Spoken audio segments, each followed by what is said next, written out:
Hey guys, it's Swiggs. Part 2 of Darktide's anniversary update, Traitors Curse is here, bringing us all kinds of goodies right before the holiday season.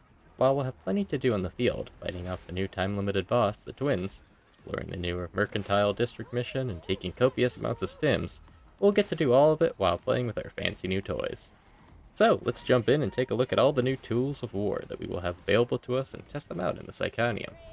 First of all, chain weapons on the whole are facing a minor but very meaningful rework.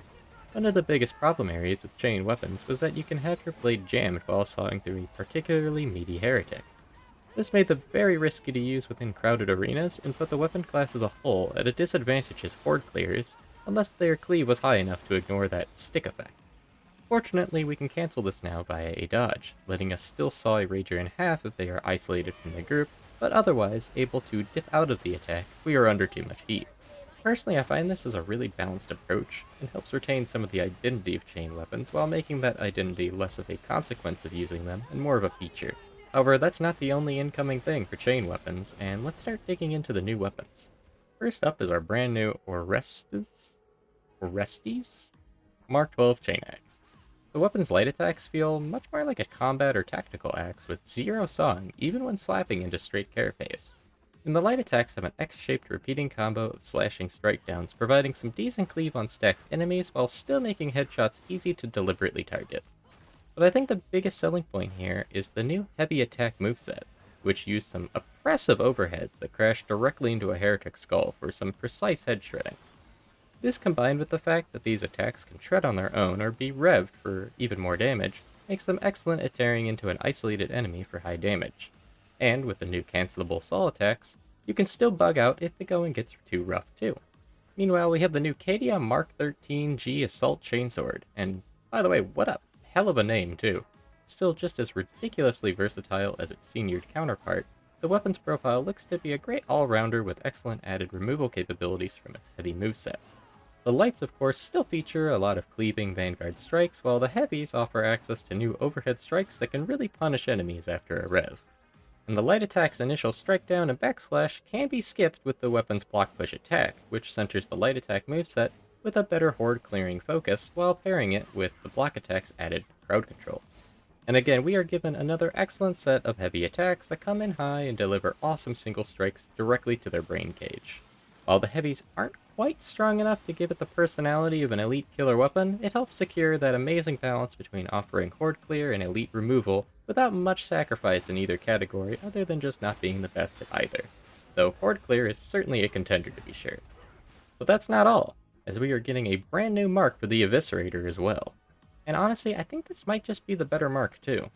You couldn't ask for an easier horde clear combo, as the new light attacks are just perfect horizontal sweeps that are just excellent at liberating bodies from heretical minds.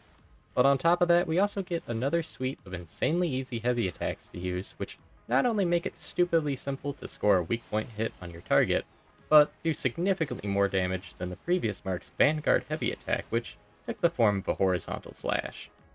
Playtesting will definitely reveal if it's truly my new fave, but it's going to be hard for the old model to compete with the unparalleled ease of use and more focused moveset of its latest competitor. Now onto our brand new Gravediggers, we have two new shovels each for veterans and Ogryns. Both sets of which sport a new folding shovel special, which transforms the either bladed or blunt slash of the shovel into a puncturing pickaxe of sorts. Or if you're an Ogryn, still kind of a blunt attack, because they're a little confused. But onto the veteran slot, you have the Munitorum Mark III and Mark VII Sapper shovels. The Mark III's light attacks have a right X strike down slash, followed by two back and forth horizontal swipes, and finishing with a left X strike down slash before repeating. Meanwhile, for the heavies, the Mark III's movesets uses a slanted horizontal swipe, followed by a punishing overhead strike down.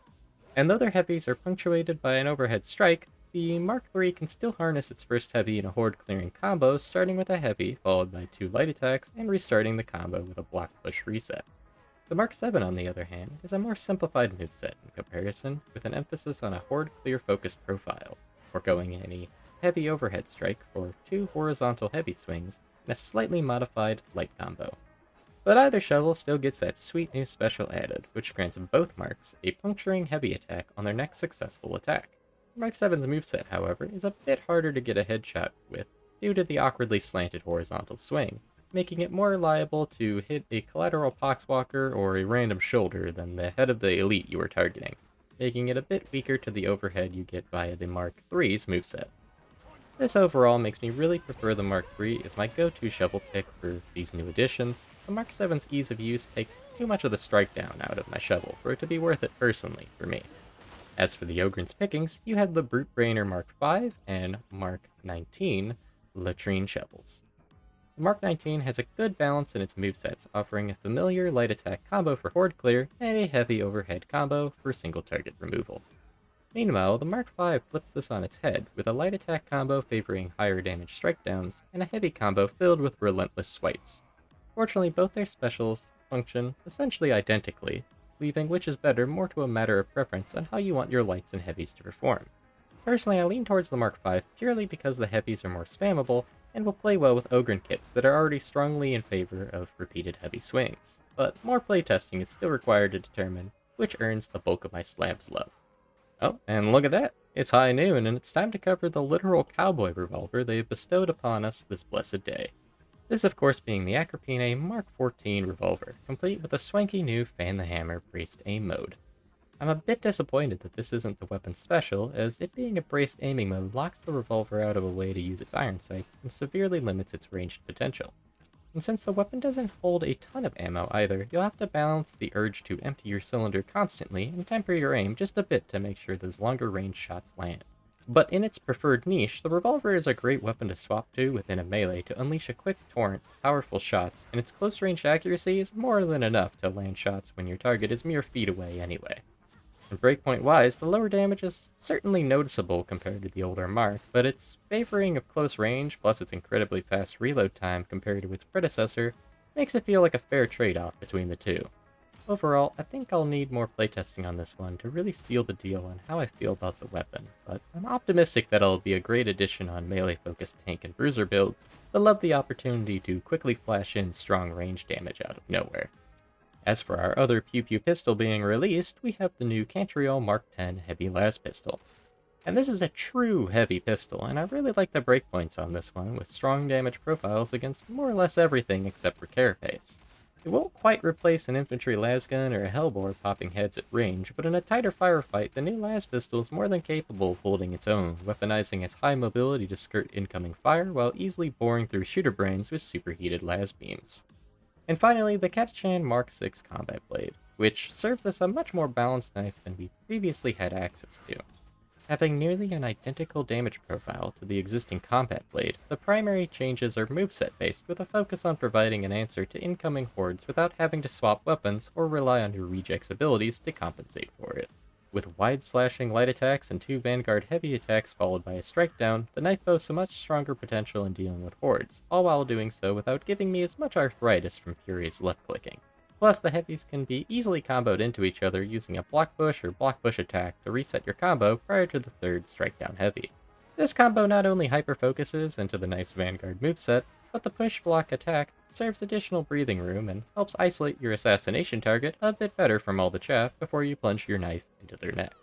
Though the new moveset doesn't change its niche much from an elite specialist killer, the newfound ability to handle hordes makes rejects yielding the butter knife less reliant on horde clear coming from either their ranged weapons or allies, giving players more opportunities to diversify what a knife build has to look like. Anyway, that's all for this video. Let me know in the comments what your favorite new weapon is. And as always, if you liked the video, drop a like, comment if I missed anything, and have a great day. See ya!